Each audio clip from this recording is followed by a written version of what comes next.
রাজশাহীতে এই প্রথম আন্তর্জাতিক মানের শীতাতপ নিয়ন্ত্রিত সার্বক্ষণিক বিদ্যুৎ ব্যবস্থা সম্বলিত রেস্টুরেন্ট দি ভরিসন।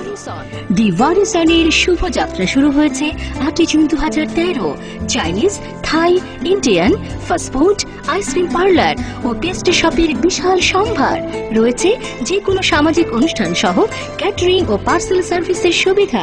যোগাযোগ দি ভরিসন, 88 Chutiya palace, second floor, Jamuna ও মার্কেন্টাইল ব্যাংকের ওপরে, সাহেব বাজার, 0 পয়েন্ট, রাজশাহী।